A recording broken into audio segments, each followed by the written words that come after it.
Well, good morning, everybody. It's 10:30 just past, and we've got a quick hour to cover the material today. And so, if it's okay, everybody, I'm going to get started. I am Sir Kenneth O'Lister, as you know, and I'm the Lord Lieutenant for Greater London. That means I am Her Majesty's personal representative in the largest and greatest, of course, counties in the United Kingdom. I'm one of 98 Lord Lieutenants across the country. Her Majesty has one in every county, and we've been doing this job on and off, not personally, but as an institution for 500 years. It was King Henry VIII who created the role of Lord Lieutenant to take some of the power away from the sheriff and make sure that he, the monarch, had authority within the county. Put simply, the role of the Lord Lieutenant all that time ago was to uphold the dignity of the monarchy, which meant doing two things: quelling riots and raising the army. In the 21st century, that responsibility has drifted somewhat away from jobs that have been taken up by the Metropolitan Police, and for reasons we don't need to discuss today, Capita. We've drifted away from that, and now very much upholding the dignity of the monarchy entails amplifying the values for which Her Majesty stands and which binds our nation together. And here in her 70th year, I think we are all beginning to appreciate just how much she meant 70 years ago when she said that she would devote her life to serving the people, and the things that she has done to make this great nation the nation that it is, and to bind our communities. And one of the areas in which she has a great interest, and I am therefore charged with a responsibility to amplify, is business. And she sees business, I believe, from two very different dimensions. One is it is an opportunity for people to have gainful employment and therefore contribute to society and their own self-worth.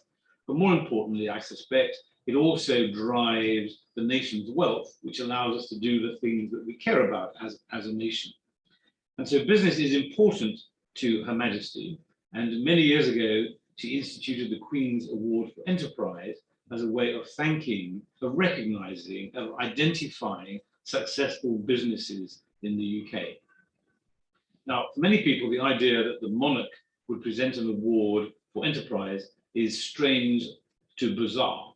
And those of us who have been doing business for the last 20 or 30 years are used to going to industry events where you can win a prize for being the top, fill in the blank, etc., etc., etc. And important though those are, none of them compares with being given an award by Her Majesty the Queen to say that your business is special. And that's what the Queen's Award for Enterprise does. And today is to explore quite how that unpacks. From my perspective, and I've had the privilege of presenting in the 7 years that I've been Lord Lieutenant, several Queen's Award for Enterprises to successful leading businesses in London. And I'm also privileged to sit on the Prime Minister's Advisory Committee for the Queen's Award for Enterprise. And so I've got a national view as well to see just how much good this does. There are two dimensions of the impact that receiving a QAE confers on the recipients. One is on the staff, and you will hear from winners later on this morning who will explain a little bit about how that impact has worked for them. And the other is on the market, on customers and potential customers. And I always remember talking to the chief executive of Brompton Bicycles, Will, the first time I presented a QAE. It was a wonderful moment. They were having a Formula One race for Brompton Bicycles on the Mall outside Buckingham Palace. And I turned up in my uniform, sword and spurs, and I got to present their QAE. And I asked him what the impact had been of it.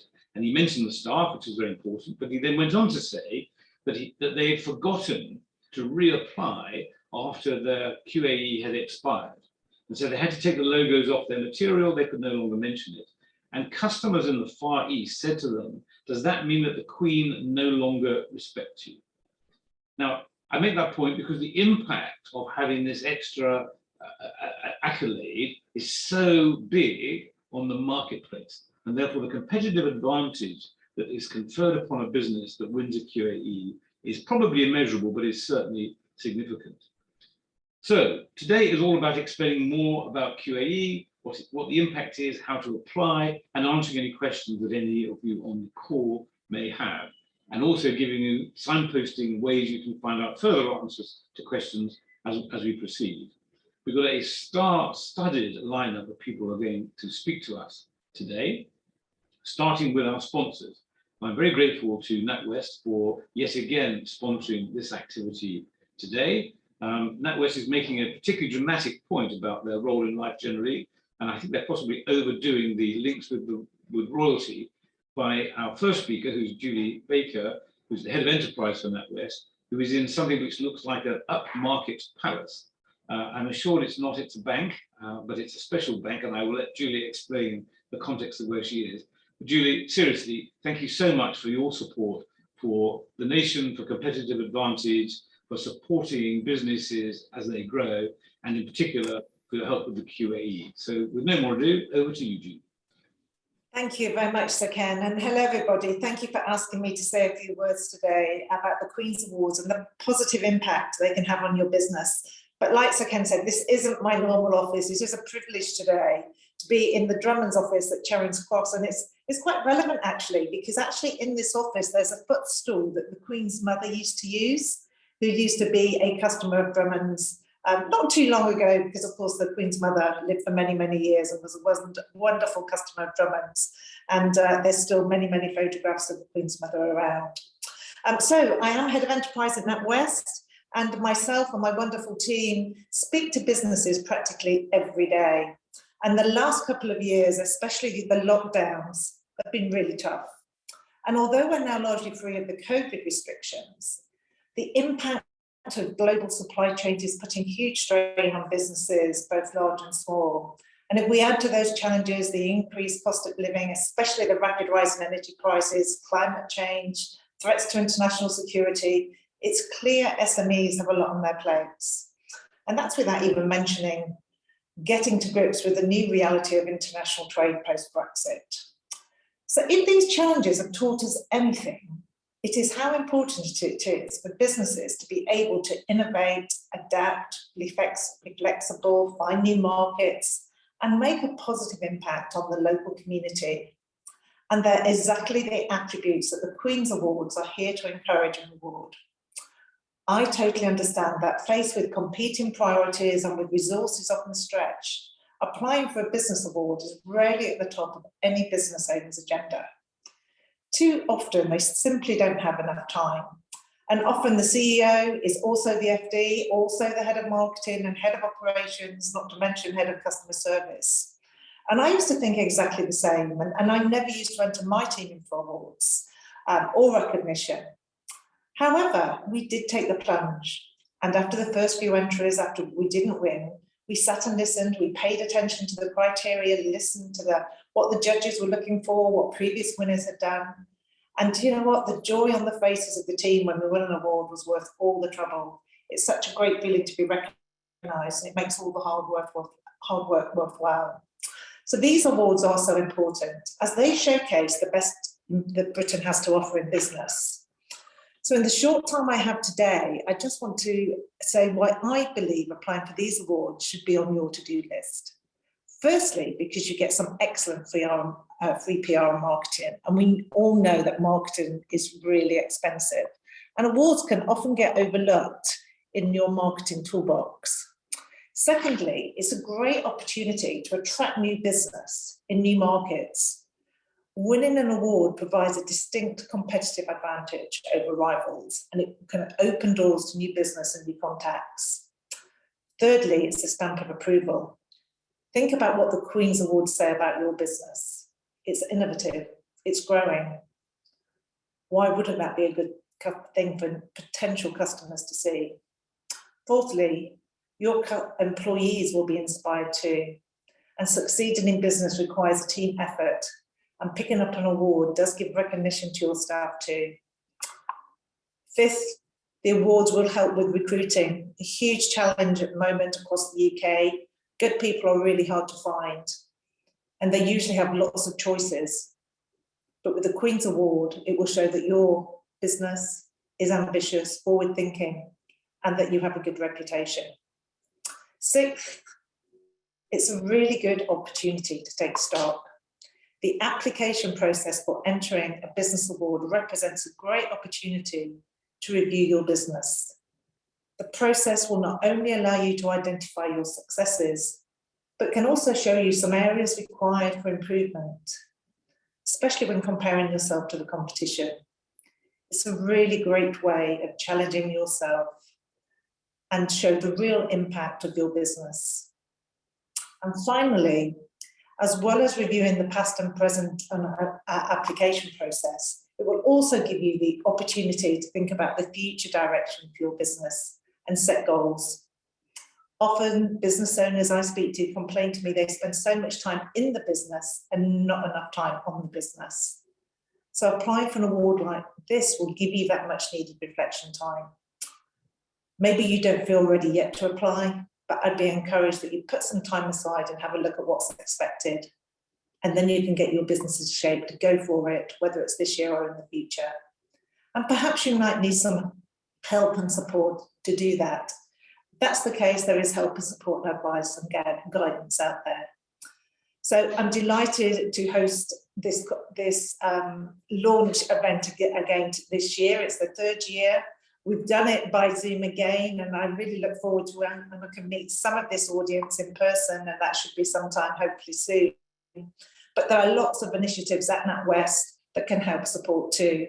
And one I just want to call out today, because it's absolutely free to all businesses, is one of our partners called Digital Boost. And Digital Boost, you can search them on the intranet, provides access to expertise, mainly digital expertise, to all businesses. And it's absolutely free. You just book in your 30 or 60-minute session with an expert. And those experts come from all professions, whether it's an accountancy firm, a bank, a business consultancy, but they will provide free help for your business. So with that, I just want to say thank you for the time again today. Good luck to all of those that nominate this year. And so Ken, thank you for allowing us to be part of this wonderful, wonderful award. So back to you. Thank you, Sir Ken.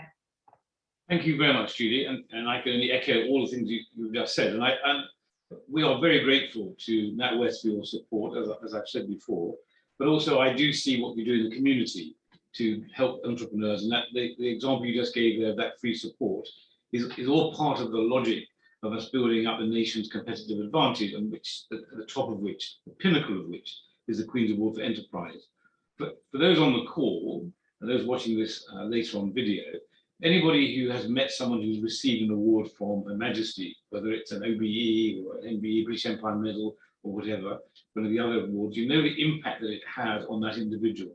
There's that moment when they stand at the palace holding the medal, and so it's a lifetime impact that they have. And it's not the way we tend to think about business awards. We tend to think about business awards, as I say, you go to an event filled with your peers, you go on the stage, you become top or number 2 or number 3, and whatever the category is, and you come away again. That's really important. I'm not disparaging those at all, but it doesn't compare with receiving the Queen's Award and all that goes with it. At least I hope that's the case, and I'm going to ask now 2 recipients of the Queen's Award, hopefully to endorse the point that I was just making.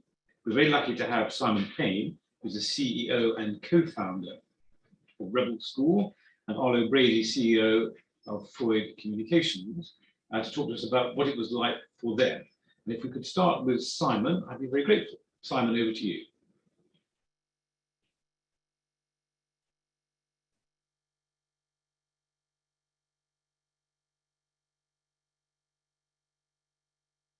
As drum roll introductions go, that one's failed completely. So Arlo, I don't want you to feel that you're being kind of second fiddle here, but Arlo, could you leap straight in and we'll find Simon? Thank you. That's okay, no problem. So winning a Queen's Award meant an awful lot to me, and I think I can kind of talk about that on a couple of different levels. I can talk about it personally, how that felt as a CEO and leader of that business, and I can talk about it from the perspective of the company that I run and the benefits that it brings to the company that I run. Pausing briefly to talk personally for a moment, meant an awful lot to me because we won the award for sustainable development, and that is a topic that I am personally particularly passionate about. I've really lent into that area throughout my career, and I personally felt as though it was a sort of winning the award was a sort of reflection of the contribution that I've made to the business over the period of time that I've been running it. And I personally felt very proud. So if you're a CEO listening to it, there is an element of personal pride that comes through winning one of these awards. But put your personal ego to one side for a moment to reflect on the company itself. Really, I think there are sort of three major benefits that I'd like to talk to you about.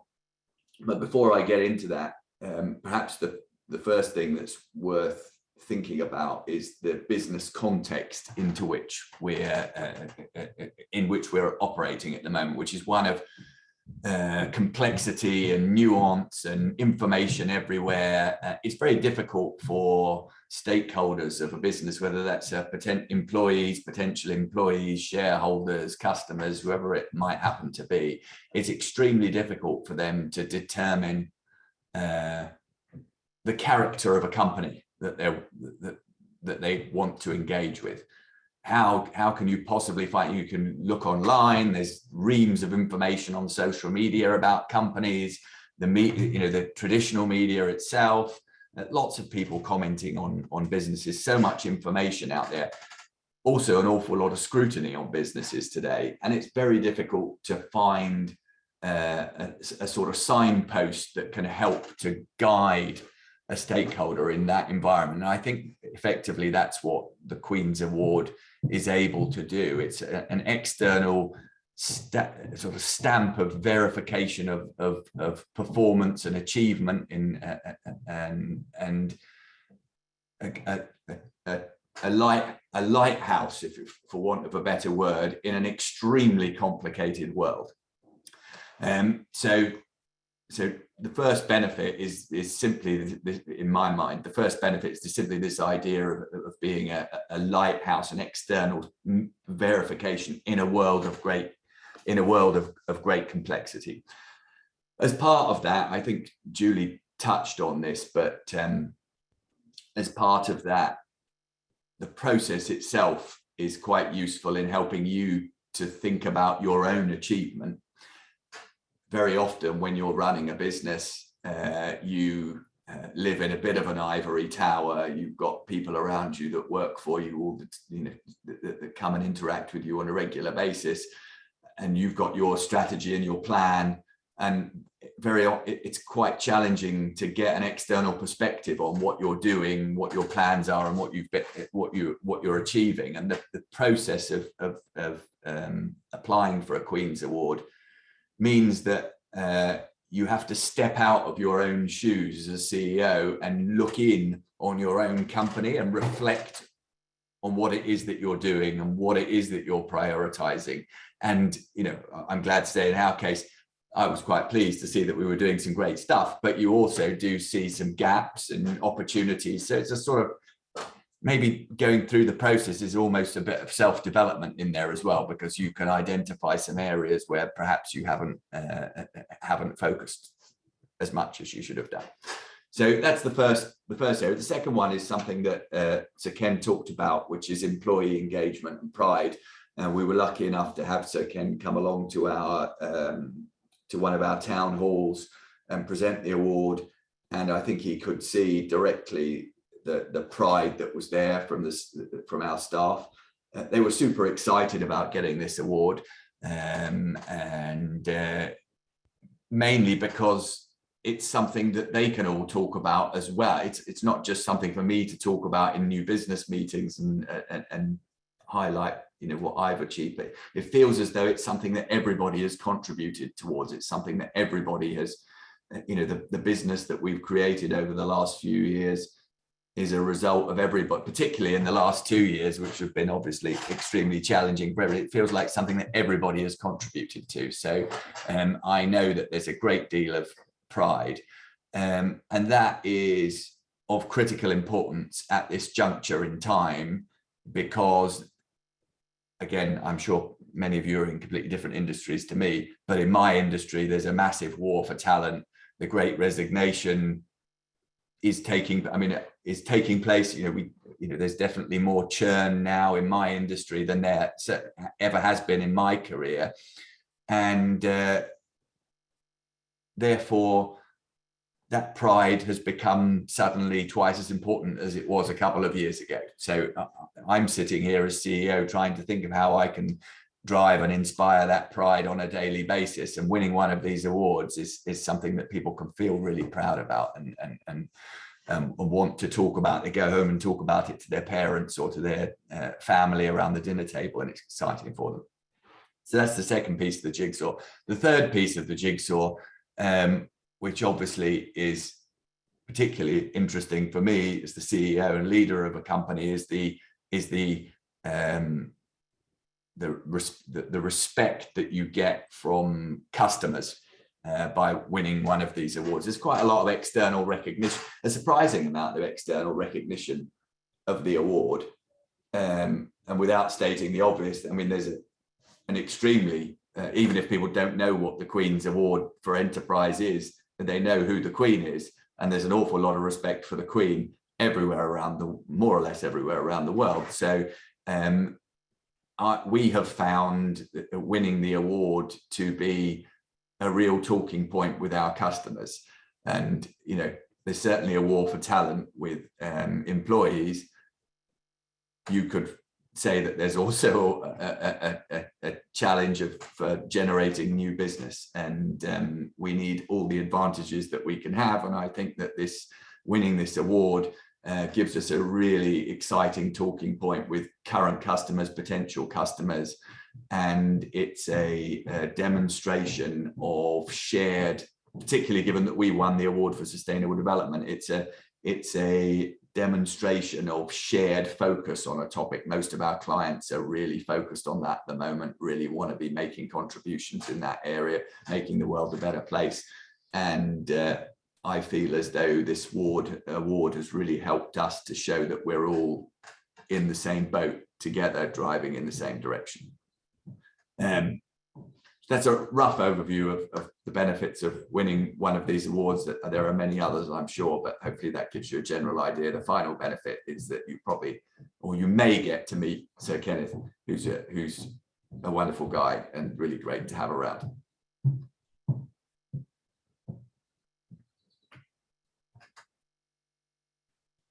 Arlo, thank you very much, and particularly for the brand plug at the end, which I'm enormously grateful. But it was, I have to say, presenting the award at Freud was wonderful. The buzz of the staff. People who haven't been to the Freud offices, we can't really imagine this, but it's really interesting.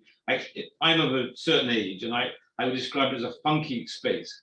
But people, there were kind of mezzanine floors and nooks and crannies and so on. And people, it was rather like a village. And as people gathered for the town hall meeting, the buzz of people coming downstairs and then realizing that it wasn't just a town hall meeting, there was something extra special happening there, was really rather uplifting. And remember, this was what, I suppose, Arlo, 4 months ago now. So we were still really recovering from the lockdown and COVID and the depression and all those sorts of things. So it lifted the spirits. But for the next years, having that Queen's Award for Enterprise, the energy that generated will continue to dissipate in your, as you say, the fight for talent, but also the ability to promote the entirety of your business to your marketplace, existing customers and new customers. Sorry to interrupt, but I mean, you've hit on a good point there, which is this idea that, you know, for the last 2 years, people have been atomized all over the place, right? Certainly in our company, people have been operating from literally all over the world, actually. And there's been very little reminder on a regular basis of the idea that we actually all work together in one company with common objectives. And winning that award and you coming in and presenting it was a kind of reminder for people that we actually all do have a common objective and we are all working together to achieve a particular thing. And I think that was probably why people felt so excited at that moment. It was a particular moment in time where people needed a reminder. There you are, yeah. But I just managed, you won't recognize Arlo there because this was Arlo in his Santa Claus outfit, as you can see. Arlo, I'm very impressed you've become clean shaven now. It just goes to show what the Queen's Award for Enterprise can do for a leading communications company. But this is an example, both I think of funky, it's all that says it, but also it also demonstrates how not tall I am, but that's a different point. But most importantly, it just demonstrates the importance, the impact. The Queen's representative in the county has come along to present something on her behalf to say thank you. At some point, we'll probably mention this through the course of today, but the winners also get to go to a palace at some point with lots of other winners to meet members of the royal family and other winners. And the one we had last year in Windsor Castle, partly because it was post-lockdown, so I think everything we did was exciting, but there were hundreds of people all mingling, all having won something, all being winners, all getting an extra boost from the fact that the monarch has said, well done and thank you, rather than, as I say, only the industry making those statements. Important, though I keep saying that is. So thank you, Arlo. Thank you very much for that. There may well be some questions coming in for you. We'll pick those up a little bit later. Simon Payne, CEO and co-founder of Rebel School, is also a recent winner of the QAE. So Simon, tell us your story. Thank you so much, Ken. I'm in a cinema at the moment, actually. Like, I don't normally hang out in places that look like this. So apologies for my lighting. Hopefully you can see me okay.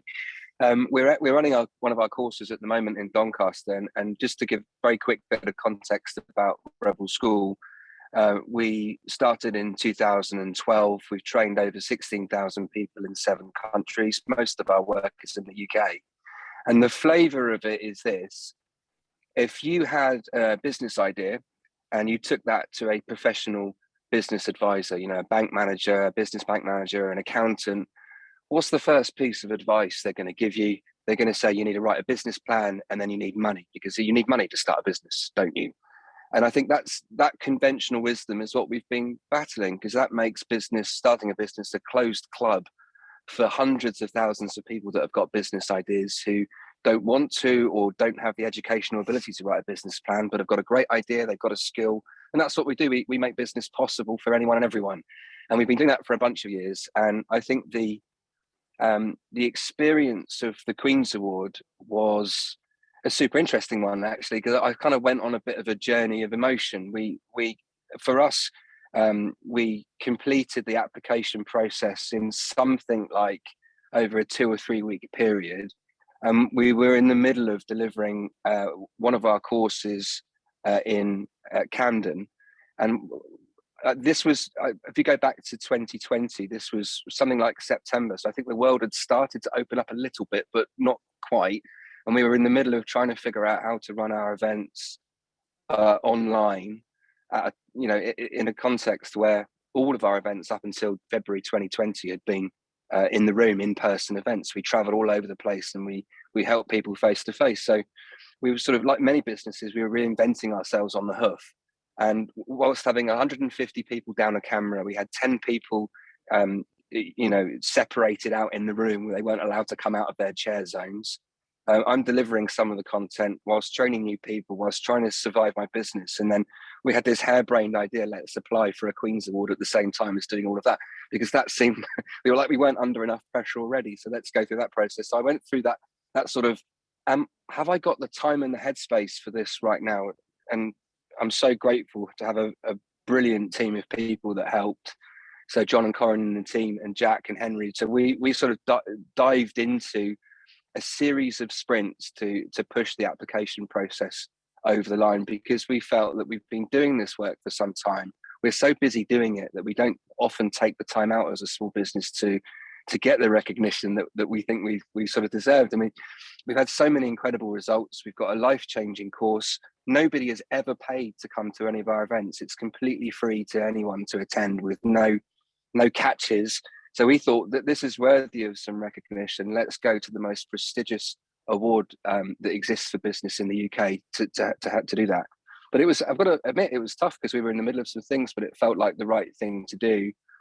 And then we sort of submit the application, and then you go back to normal life and carry on doing what you're doing. And when we got the announcement that we'd won the award, to me at the time as a business owner, it felt like it was brilliant, but I hadn't quite grasped what it meant, I suppose. And I think, we like every business will do, it's sort of, right, we won a thing, great, anyway, on to the next challenge.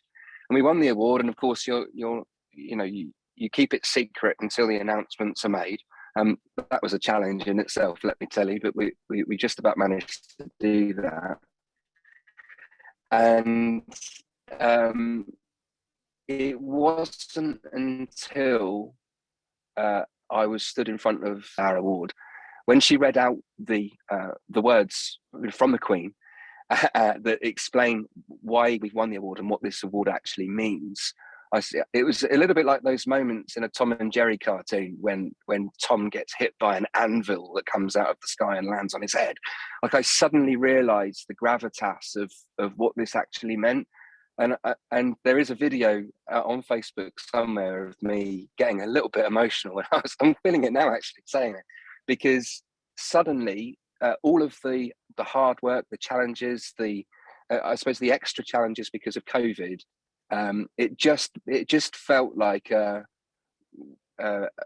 really wonderful emotional moment, not just for the team actually, because we arranged to have a Queen's Award reception where we invited some of the beneficiaries of our course. We invited some of our clients, and obviously all of the team were there. And we were running a course live at the time, so we had some of our newest participants that had only just met us also joined us that evening. We had a really lovely cross section of people. My co-founder Alan Donegan was dialing in on Zoom from somewhere else in the world, somewhere in South America, to participate as well. And I think everybody shared in that moment, and I think it was a really wonderful way of bringing together clients, participants of our courses, and other supporters of us. And I think that was the first thing that I would say, that right in that moment, it was worth every single ounce of energy, effort and resource that we put into developing an application and going through that process, but also the previous 10 years, all the hard work. It just felt like a really lovely way to sort of draw a line under the last period of time and recognize everyone for their achievements. The second moment where it really struck me, and I will stop in a moment, Sir Ken, because you can probably tell I'm quite passionate about this stuff, and I'm in danger of talking for days if you don't interrupt. The second piece of this was we were very, very happy to win a piece of work with Enfield Borough Council, and we joined on the very first meeting, which was bringing together all of the people that we're going to be working with on a 2-year program with Enfield. And our client, who was the senior leader at the council at the time, interrupted the start of the meeting and said, "I want everybody to know that the business, the Rebel School, Enjoy Training Limited is our limited company name. Our trading name is the Rebel School. Our Queen's Award winners, and I want you to understand the caliber of business that we've engaged with, and I want everybody here to remember that when they're working with it." And I suddenly thought, wow, something like this has never happened before.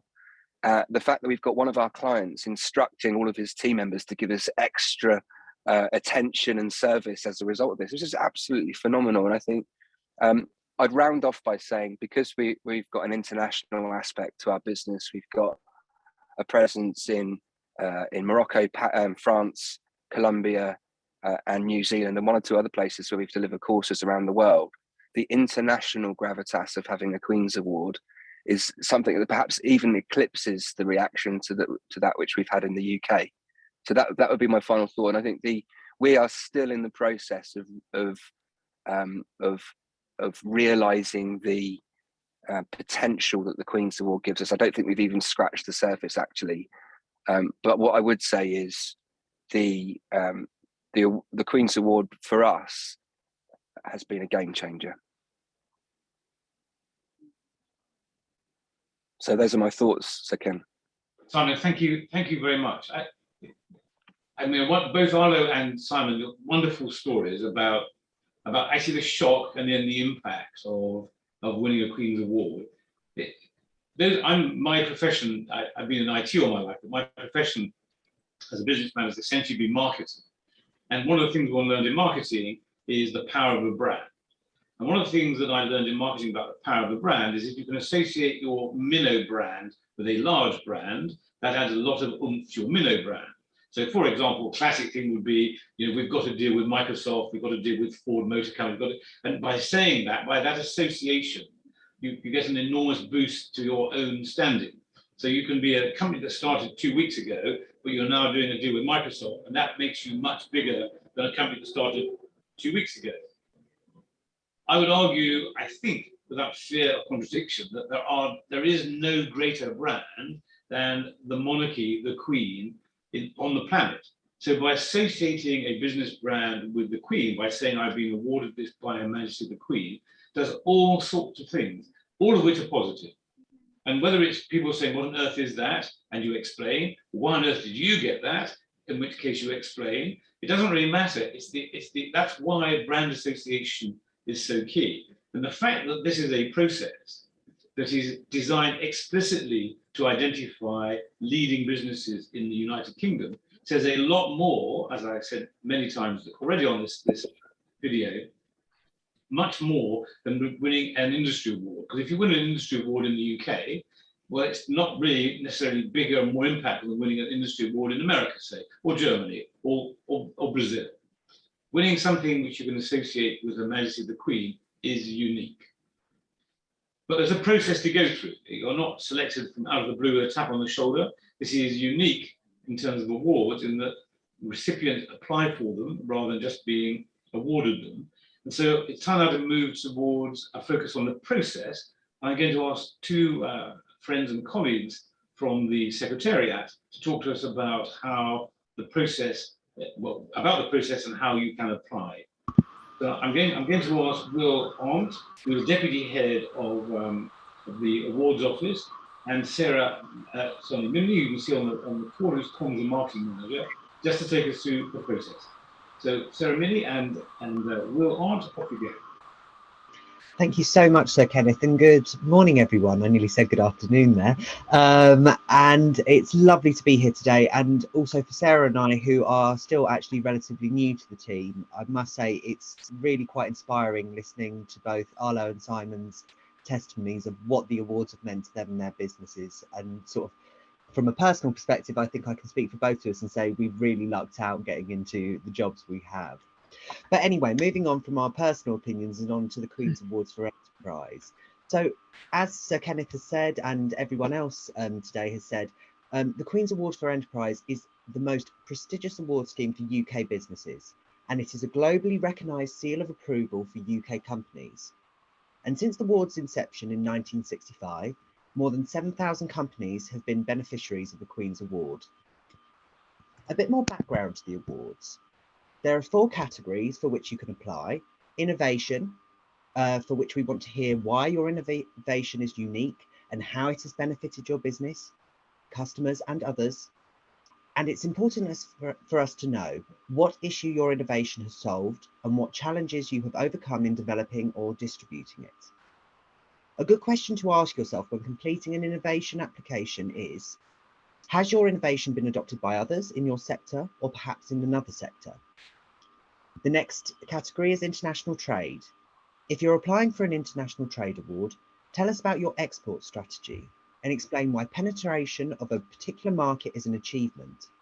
Narrative you should be providing in your application is, are you the first or leading or fastest growing UK exporter in this market? Or what challenges have affected your trade and how have you overcome them? The next category is the sustainable development category.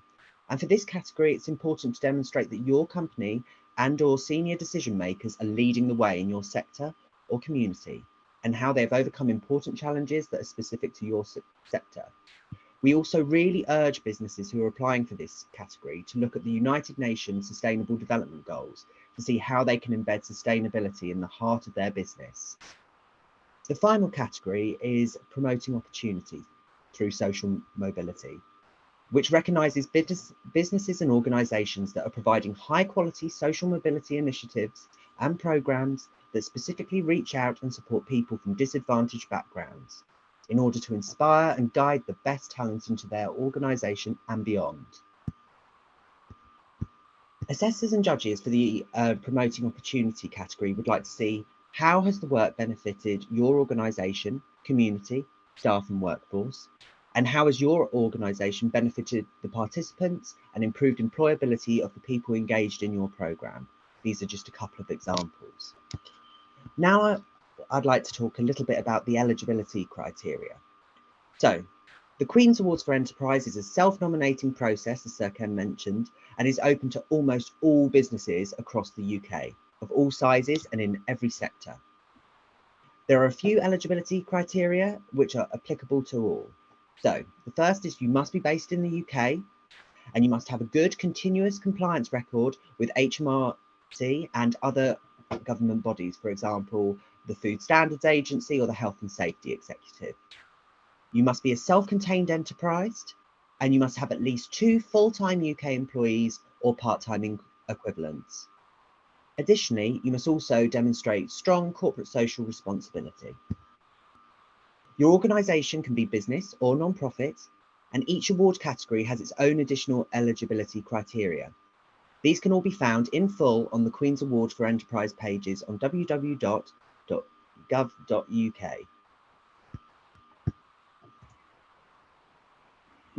I will now hand over to Sarah to present the next part of our presentation. Thank you very much, Will. So we have the 2022 Queen's Award winners. So the most recent winners announced as part of Her Majesty the Queen's birthday celebrations are the UK's businesses leading the way in a broad range of industries, from the creative industries to agri-tech solutions, sustainable food production to innovative electrical components. In total, 232 awards were issued across all 4 categories. The geographical representation is shown on the map on the slides, and companies can apply for more than 1 Queen's Award in the same year. And indeed, this year we have had 7 double award winners. It's also worth noting that 90% of this year's winners were small or medium-sized businesses, and 35 winners had less than 10 employees. I would therefore strongly emphasise that we very much welcome applications from both small businesses and larger companies. As you can see, the largest amount of awarded are with international trade, and it is here where we receive the highest number of applications. Every year, in conjunction with the Palace, Number 10 and our judging panels, the scheme implements changes to the awards, the eligibility and the processes. These changes have resulted in us seeing an increase in not only applications, but also high quality applications across all 4 categories. So then we've got celebrating the success, the exciting part. Each winning company is formally presented with a Grant of Appointment scroll by Her Majesty's Lord Lieutenant, the Queen's personal representative. The Queen's Award for Enterprise presentation ceremonies are a great way for the whole company to enjoy the celebrations and be recognised for their success. These ceremonies normally take place from around July onwards.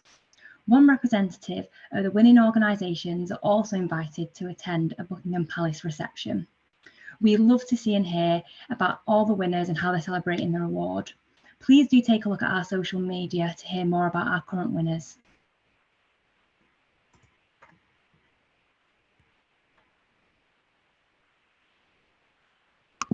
Apologies, I was just taking myself off mute. So now I'd like to talk to you a little bit about sort of our top tips for having an application. So our first one is the best thing to do really when you're looking to apply for an award is register on our online system, as this will allow you to download a number of materials, in particular the PDF versions of the application forms, which can help you guide and plan how you're going to fill out your application going forward and who you might need to help you. Another thing, and it may seem really simple, is using plain English. Winning applications generally manage to avoid technical jargon. The application must be easy to read and understand to assessors, even if they are not necessarily experts in their field or in your sector. You must also provide evidence, qualitative and quantitative, to support all of your statements in your application process, as it really bolsters your application. And I can't emphasize enough how important it is to tell your story in your own words. We want to hear about your personal journey or your business's personal journey, why you started the business, and the key drivers for you in making your business successful. Add collaborators to your application account. So when you go and log in for the first time and you start applying for awards, you'll be asked to add a collaborator. There's a couple of reasons for this. One, it's really good to have assistance in terms of sort of many hands make light work. Or say if someone is applying for the award and on behalf of your business and then leaves, there's always that sort of, there's no single point of failure in that sense, so you'll be able to get back in. And it's also worth noting that when you actually log in, you need to add at least one collaborator. So if you go away and start applying after hearing our presentation today, it's really worth noting. Another thing to sort of bear in mind as well, and it was touched on slightly earlier, is allowing sufficient time to complete your application. It is quite a long process. It's about, on average, we've worked out it takes about 28 hours to complete the application end to end. Some people it takes slightly longer, sometimes slightly less, but it's just worth bearing that in mind. And then how to apply. So it's really worth highlighting again that almost all UK businesses, including non-profit organisations, can apply. The application process is free. All applications must be made online using our online system. You may absolutely apply for more than one category. As Sarah mentioned, we've had 7 double award winners this year. And the application process for the 2023 Queen's Awards for Enterprise opened on the 1st of May and will be closing on the 6th of September this year. Further eligibility criteria and information on how to apply is available, as I mentioned, on the .gov website. Now, it's worth talking about how so many businesses and organisations have been affected in many shapes and forms in light of recent geopolitical events. Therefore, during these uncertain times, it is important to ensure that we still celebrate British businesses. To support this, we have made some positive amendments to the application process to ensure applicants are able to provide appropriate evidence to support their application. So, for the 2023 round, the eligibility criteria remains unchanged. Applicants can manually input financial figures, enabling them to wind back a year if their last financial year has been affected by volatile markets, which many companies may have experienced over the last couple of years. Alternatively, you could prefer to submit figures over a shorter period of time, i.e. 3 years, instead of 6 for international trade and 2 years rather than 5 for innovation. We've granted greater discretion to our assessors also to evaluate commercial success and challenges by uncontrollable external factors. They will also take into account sector-specific events or effects from the pandemic or the crisis in Ukraine and other things we could talk about but won't today, and will not compare one application against the other. It's important for us to still see the trends and the patterns of each business's commercial success to see how well they performed before these challenging times. And finally, I just want to say that we're a very small, friendly team of 5 who are here to help, whether that's by talking you through the application form, the process, or helping with an IT system issue. Please feel free to call us using the email or contact details on the slide. For further information, we've got a blog that includes tips on how to develop a successful application, along with lots of inspirational case studies from our winners. And if you do have any questions, we're very happy to answer them now, or alternatively, you can always contact us at the Queen's Award Office. So thank you very much for your time.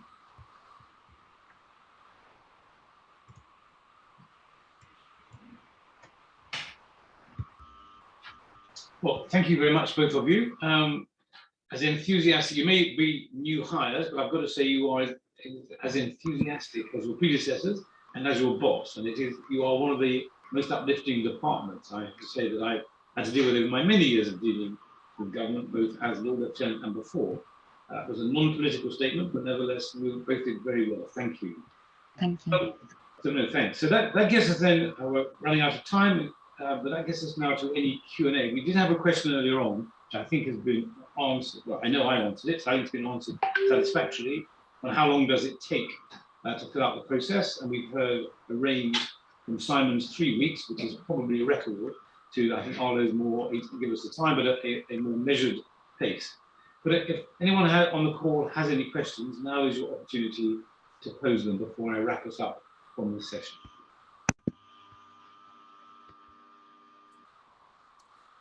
Yeah, so just a reminder, if anyone wants to raise their hand to ask a question, please do so. If you're feeling less brave, then please use the typed Q&A option.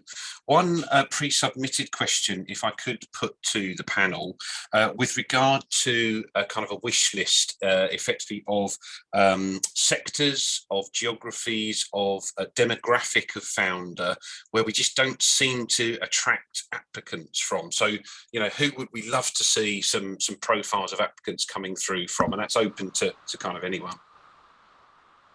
Sure. So if I kick off, one area that we feel we're slightly underrepresented in at the moment is the construction industry. For example, it's one of those industries where I think there's so much that they can do in terms of sustainability, promoting opportunity and areas like that. We would love to see more people in the construction sector come forward. That's one example that sort of jumps up. And then in terms of other demographics, you know, we're so lucky. I'm based in the southeast. Sarah's based up in Salford. I'm very lucky to sort of have grown up in the southeast of the UK, and as we can see from our numbers of award winners, if we went back to one of the previous slides, we've got a thriving business community in London and the southeast, which we should be incredibly proud of. We'd love more applications from the devolved administration, so Northern Ireland, Wales and Scotland. We'd also love applications from the northeast. In terms of other sectors, I'm just trying to think. I would have to get back to you, but to be honest with you, we want any sector to apply. That's the wonderful thing about this awards, because it's self-nominating. Yes, we'd like to see more representation in other sectors, but actually the joy for the team, the Lord Lieutenants who present the award, and I think the Royal Family and Her Majesty the Queen, is that actually any sector can apply, and that's the wonderful thing about it. It's indiscriminate. Fabulous. Thanks for your answer there, Will. Alan Rines has got a question. Alan, you are unmuted. Please go ahead. Thank you very much for allowing me to ask a question. As a previous Queen's Award winner for exporting, we do our best in West London to promote this fantastic award to our members. And one of our members is a 90-year-old manufacturing company. Yes, a manufacturing company still in West London, who regularly applies for a Queen's Award. However, as a 90-year-old company exporting globally, even exporting to NASA and having their products used in space, they find it very hard to show 20% year-on-year plus growth over these years compared to newer startup companies who are going through an accelerator phase. How is this balanced in your judging? Thank you very much, Alan. So to sort of speak about the judging process, so there's a number of different stages through which an application will go until it finally reaches Her Majesty the Queen for approval. The first is the assessor stage after the applicants submit. The second is a wider judging panel. And then, so Kenneth mentioned briefly at the beginning of the talk, the Prime Minister's Advisory Committee, and then it goes to the Prime Minister and then finally Her Majesty the Queen. At the first, I believe it's 3 stages, so the assessors, the judging panels and the Prime Minister's Advisory Committee, it's very much looked through the prism of not comparing business against business. I believe you sort of mentioned 20% growth, so that's the OECD figure. That is our sort of general rule of thumb figure as a general estimate, but we're not fully fixed and firm to that. It's sort of the sort of median rate, or not median, I mean average sort of rate we look at, and then dependent on the sector and case by case situation, we sort of vary off that, if that makes sense. So can I help you out a little bit there, Will? And Alan, lovely to have you on the call. Thanks for joining us. Congratulations with your land grab of taking Hounslow out to even more territory. Well done. I think the best answer to your question, if I may be so bold, is to have, perhaps with some help from you, a conversation between your company, the manufacturing company, and the office. So talking to Will and his colleagues about the submission, because they are there to help. They flash up that slide with the contact details, but my experiences there are remarkably helpful. I was complimentary a moment ago about them, but I'm not blowing smoke here. They are remarkably helpful.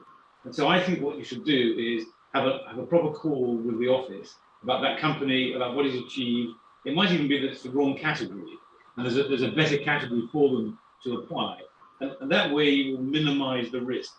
I think this isn't, I don't think, this is an odd award in the sense that all other awards, the whole process is secret. So you never know who nominated you, you never know what the committee said and the panels and so on. This one is much more open, as I think fitting business. So I think a dialogue between you, your office, your member and the awards office will answer, not just answer the question, but give you the guidance on how to have the best possible outcome. Is that fair, Will? Would you welcome that? Absolutely, Sir Kenneth. I think that's I will sort of shout out one of our colleagues, Dennis Nathaniels, who runs our helpline. Dennis has been a civil servant for over 40 years now and been in the team since, I believe it was late 2016. Dennis and both Nikki and Michael, who have been in the team longer than both Sarah and myself, are incredibly knowledgeable and always here to help. And I would say, you know, absolutely call us, absolutely get your member to call us. We can look at the feedback that they've received in previous rounds, and Dennis is normally incredibly sort of forthcoming with talking people through that feedback and sort of helping you for next application. So I would say absolutely get in touch with us. We'd love to. And also, actually, and sorry, Sir Kenneth, if I'm sort of throwing you in there, Lord Lieutenants as well are generally incredibly helpful to applicants when they go through the process as well. So there's a number of people you can ask. I in reply, I can fully endorse our local Paul Keneally was very supportive with their bid, and Sir Kenneth has written his support to our own chamber. That's the letter is actually hanging on our wall, and his picture's on our website. So thank you very much. So, Alan, do follow through with that. Talk to the office, and I'd be interested in knowing the feedback, how you and your member get on. So let's move this to the next step. But this is Her Majesty saying, well, we've got stars in enterprise. We want to identify them and recognise them. There's no cap on the number, so they're not missing out on a rationing reason or something. So let's see whether, with the help of the office, the awards office, we can solve that particular conundrum. Super. Well, I realise it's nearly 11:30, so I'm going to draw this session to a close. Can I thank everybody who's joined us today, and I'll thank the future viewers of what we put together on this video. I particularly want to use the younger generation's language. I'd like to call out, possibly even shout out to Arlo and to Simon for your contributions. Thank you very, very much. Of course, massive thanks to Julie and to Nat West for your continuing support here. We are extremely, extremely grateful. Avril chairs my Lord Lieutenant Honours and Awards Committee and set this up and has made the arrangements for us in turn. So Avril, big thanks to you and to your group as well. Most importantly though, thank you those who've joined from around London, better to understand how this really prestigious award works. And I wish all future applicants every success. And with that, do enjoy the rest of your day. Thank you.